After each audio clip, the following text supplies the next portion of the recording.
বিসমিল্লাহির রহমানির রহিম। আমাদের অনলাইন শিক্ষা কার্যক্রমে মাধ্যমিক শ্রেণীর পদার্থবিজ্ঞানের কাজ, ক্ষমতা, শক্তি অধ্যায় নিয়ে আমরা আলোচনা করছি। পূর্বের ক্লাসের ধারাবাহিকতায় এখন আমরা গতিশক্তি নিয়ে আলোচনা করতে যাচ্ছি। এক্ষেত্রে ফার্স্ট আমরা দেখব গতি শক্তি কাকে বলে। কাইনেটিক এনার্জি, কোন বস্তু গতির জন্য কাজ করার যে সামর্থ্য অর্জন করে। তাহলে গতির জন্য কাজ করার সামর্থ্য অর্জন করা, এটা আমরা সমাসের ব্যাস বাক্যের ফরম্যাটে যদি বলি, গতির জন্য যে শক্তি তাকে বলা হয় গতিশক্তি। একটা বুলেট, এটা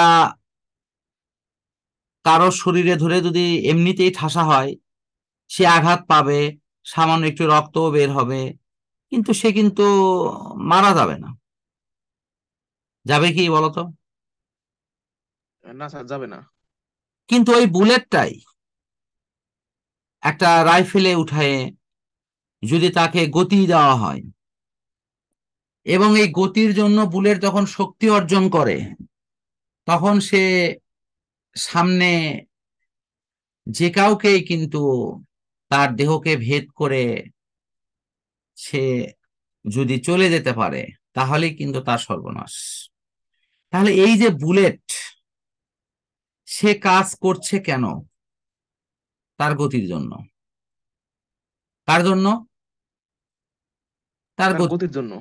তাহলে গতির জন্য সে এই শক্তিটা কিন্তু লাভ করছে। ওকে। একটা ট্রাক, একটা বাস পরস্পরের দিকে ছুটে আসছে, অর্থাৎ উভয়ই গতিশীল, এবং নিয়ন্ত্রণ হারিয়ে হয়তো যে কোনো একটা চালক মুখোমুখি সংঘর্ষ করে ফেললো। তাহলে তুমি বলো তো, এই সংঘর্ষটা হলো কেন? কেন গতির জন্য না? জি স্যার, গতির জন্য। যদি ট্রাক নর্মালি দাঁড়িয়ে থাকতো, ওই কার গাড়িও যদি নর্মালি দাঁড়িয়ে থাকতো, কার মধ্যে কি সংঘর্ষ হতো? না স্যার। তাহলে এই সংঘর্ষের মূল কারণ হলো গতি। আশা করি বুঝতে পারছো। জি স্যার। এখন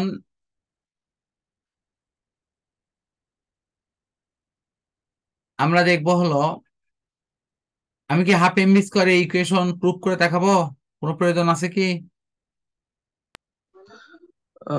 স্যার, এটা বইতে তো দেওয়া আছে, আমার মনে হয় আর আমি দেখে বুঝে নিতে পারবো। ও, আমি শুধু একটু হালকা একটা টাচ দিচ্ছি, যে ধরো আমরা বলি কাজ সমান কি, কাজ মানে কি, ডাব্লিউ সমান কি এফ এস না? জি sir, FS. W is equal to হলো এফ এস। এসটা ছোট ছোট হাতের হয় সাধারণত, আর এফটা হয় বড় হাতের। তো আমরা জানি এফ সমান কি, এম এ না?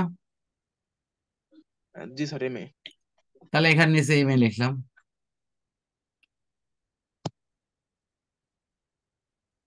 এম এ, আর একটা হলো এস। ওকে। এখন যদি এস সমান কি হয়, তুমি দেখো তো, V square is equal to U square plus two S. U square plus twice S, এরকম না? জি স্যার, এরকম। ওকে। তাহলে ইউ সমান যদি 0 হয়, তাহলে ভি স্কোয়ার সমান কি হবে? টোয়াইস এস না? জি স্যার, এস। এখন এই টু ডাক নিচে বার করে দিলাম, তাহলে ভি স্কোয়ার ভাগ 2 জি স্যার, ভি স্কোয়ার ভাগ 2। সমান কি এস না? জি স্যার, এস।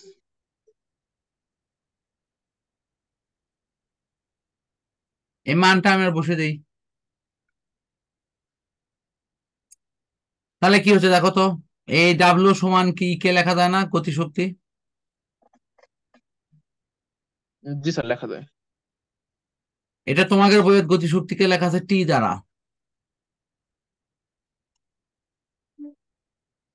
টি সমান ই কে সমান হলো হাফ এম ভি স্কোয়ার, দেখো হয়ে গেছে কিন্তু, M half into M. V square ভাগ টু। কি বুঝতে পারছো কেমনে হাফ এম স্কোয়ার হয়? জি স্যার, কিন্তু স্যার মানে এখানে এস কে টি দ্বারা প্রকাশ করা হয়েছে। কাকে টি দ্বারা? ওই যে এএস কে, এএস। মানে এস মান তো টি না, এস টা হলো এই ভি স্কোয়ার ভাগ টু এটার মান।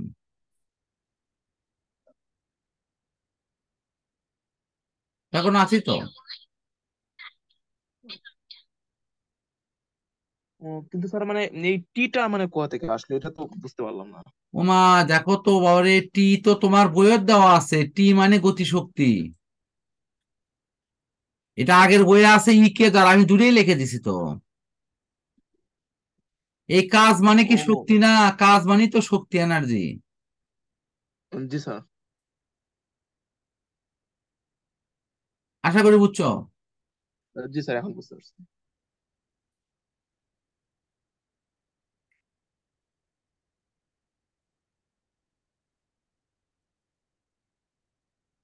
আমার মনে হয় এটা ক্লিয়ার।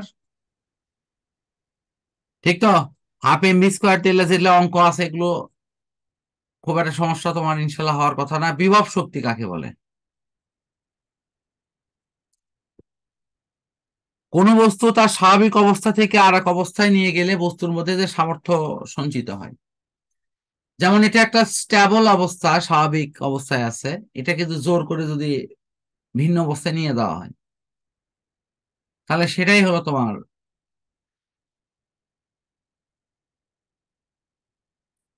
তাহলে এই যে স্প্রিংটা স্বাভাবিক ছিল, সেটাকে যদি এরকম ঠেসে ধরা হয় তাহলে এর মধ্যে যে শক্তি সঞ্চিত হবে সেটা উল্টো দিকে স্প্রিং কে ধাক্কা দেবে না? জি স্যার, দিবে। আশা করি যে এই যে স্প্রিং সংকুচিত করে রাখছো এটার নাম হলো বিভব শক্তি। এটা কি শক্তি?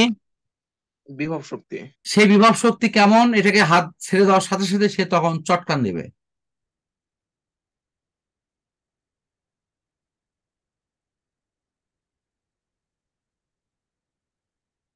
কি বিভব শক্তি মানে বুঝতে পারছো? বিভব শক্তি মানে কিন্তু খালি নিচ থেকে জিনিস পাহাড়ের উপর নিয়ে যাওয়া এমন না কিন্তু। এটা তার মধ্যে ওটাও আছে কিন্তু ওটা ভিন্ন। জি স্যার, ক্লিয়ার? আমাকে ওই যে বিস্তারিত বুঝাইছিলেন। হ্যাঁ, বিভব শক্তি দুই রকম, এখানকার স্বাভাবিক বিভব শক্তি দেওয়া আছে, আর একটা হলো বস্তুকে ভূমি থেকে উপরে ওঠানো।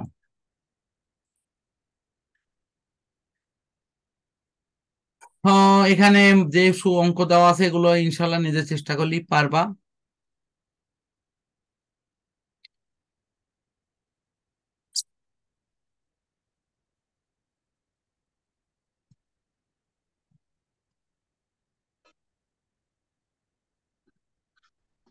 এখন দেখো শক্তির বিভিন্ন উৎস নিয়ে। শক্তিকে আমরা নানান সোর্সে পাই। এর মধ্যে কিছু শক্তি পুনরায় ব্যবহার করা যায়, আর কিছু শক্তিকে আমরা কখনোই ইউজ ইউজ করার পর আর ব্যবহার করতে পারি না। সুতরাং শক্তি মূলত দুই রকম, একটা নবায়নযোগ্য শক্তি, একটা অনবায়নযোগ্য শক্তি। নবায়নযোগ্য শক্তি মানে যে শক্তিকে পুনরায় আগের ভিন্ন ফরম্যাটে ব্যবহার করা যায়, এটা নবায়নযোগ্য শক্তি। আর যে শক্তিকে আগের অবস্থাতে পুনরায় ফিরে নিয়ে আসা যায় না বা আনলেও সেটি ব্যবহার উপযোগী থাকে না, সেটাই হলো অনবায়নযোগ্য শক্তি। আশা করি বুঝতে পারছো। জি স্যার। এখন দেখো এখানে নবায়ন অনবায়নের উদাহরণ দেয়া আছে। অনবায়নের মধ্যে তেল, গ্যাস, কয়লা, নিউক্লিয়ার। নবায়নযোগ্য আছে জলবিদ্যুৎ, বায়োমাস, সৌরশক্তি, আহ বায়ু শক্তি আর জিওথার্মাল। আমরা কেন অনবায়নযোগ্য নিয়ে কথা বলি? অনবায়নযোগ্যের মধ্যে প্রথম তিনটা দেখো এগুলো একবারই হয়ে যাবে। কি কি? তেল, গ্যাস, কয়লা। ধারণা করা হয় পৃথিবীর আজকে যে সমস্ত জায়গায় প্রচুর তেলের খনি আবিষ্কৃত হয়েছে বা অদূর ভবিষ্যতে হতে থাকবে, সেই জায়গাগুলো এক সময় ফুল, ফল, বনভূমি, উদ্ভিদ রাজি যারা ভরা ছিল, এগুলো নানা প্রাকৃতিক বিপর্যয়ে এগুলো আস্তে আস্তে মাটির নিচে চলে গেছে। ঠিক আছে? এই যে মাটির নিচে এগুলো চলে গেল, সেগুলো পচে গলে তাদের দেহাবশেষ থেকে যে নির্যশ রস বের হয় সেটা হলো পেট্রোলিয়াম পদার্থ। অর্থাৎ এটা তেল, গ্যাস, কয়লা বিভিন্ন কিছুই হতে পারে। দ্বিতীয় থাকলো যারা, তারা হলো গ্যাসীয় পদার্থ। এই গ্যাসীয় পদার্থ, এদের ক্ষেত্রে মূলত বিভিন্ন ফাটলে বা বিভিন্ন ফাঁকা জায়গায় এরা অবস্থান করে এবং সেখান থেকে আমরা নানা রকম কূপ খনন করে তুলে নিয়ে আসি। এরপর আছে নিউক্লিয়ার শক্তি। নিউক্লিয়ার শক্তিতে যে সমস্ত জ্বালানি ব্যবহার করা হয় সেটা দুবার ব্যবহার করা যায় না, এটা শুধু একবারই ব্যবহার করতে হয়। এটাই এখানে দেওয়া আছে। ক্লিয়ার এটুকু? জি স্যার, এটা ক্লিয়ার। নবায়নযোগ্য শক্তি মানে কি, যে শক্তি বারবার ব্যবহার করা যায়, যেমন জলবিদ্যুৎ। আমি নদীর মধ্যে বাঁধ দিয়ে একবার বিদ্যুৎ ব্যবহার করেছি, পরে যদি পানি ছেড়ে দেই, পর্যাপ্ত পানি যদি যায়, তাহলে ভাটিতে গিয়ে কিন্তু আমি চাইলে এরকম নদীর স্রোতকে ব্যবহার করে আরেকটা হাইড্রো ইলেকট্রিক প্রজেক্ট দিতে পারবো। যেহেতু একই পানি বারবার ব্যবহার করা যাচ্ছে, সেই কারণের জন্য এটার নাম হলো নবায়নযোগ্য শক্তি। আশা করি বুঝতে বুঝতে পারছো।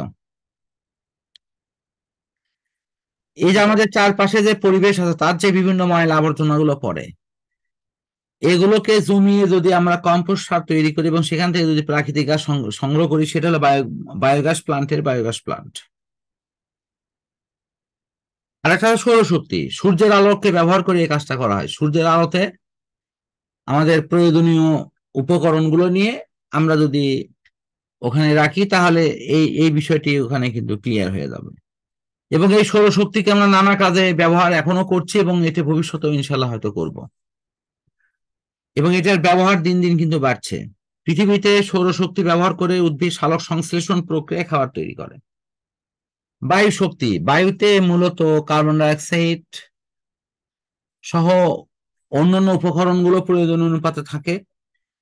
উদ্ভিদ যখন এটি গ্রহণ করে, তখন আমরা নিজেরাও জানি যে এই বায়ুটা একটা সার্কেলিং আকারে কিন্তু ব্যবহার হয়। কার্বন ডাই অক্সাইড গৃহীত হয়, অক্সিজেন ত্যাগ করে, আবার অক্সিজেন গৃহীত হয়, কার্বন ডাই অক্সাইড ত্যাগ করে। কিন্তু আমাদের এই বায়ু শক্তি যখন প্রবাহিত হয়, তখন এটিও কিন্তু বারবার ব্যবহার করা যায়। আমরা বায়ু কল স্থাপন করতে পারি, পাখা দিয়ে বায়ু ওখানে বাতাস প্রবাহ হওয়ার সময় সেটি ঘোরাবে এবং নিচে থাকা টারবাইন সেটা বিদ্যুৎ তৈরি করবে। এই বায়ুকে আমরা বারবার ব্যবহার করতে পারি, সেজন্য এটার নাম হলো নবায়নযোগ্য। লাস্ট আছে হলো জিওথার্মাল। জিও পলিটিক্স বলে একটি বিষয় উল্লেখ করা হয়। ভূ মানে পৃথিবী সংক্রান্ত। পৃথিবীর অভ্যন্তরে অনেক জায়গা আছে যেখানে ম্যাগমা বা পাথর উপকরণগুলো উঠে আসছে, কিন্তু বেশি দূর অগ্রসর হয়ে আর হয়নি। সামান্য কিছু হয়তো বাকি হলি সে হয়ে যেত।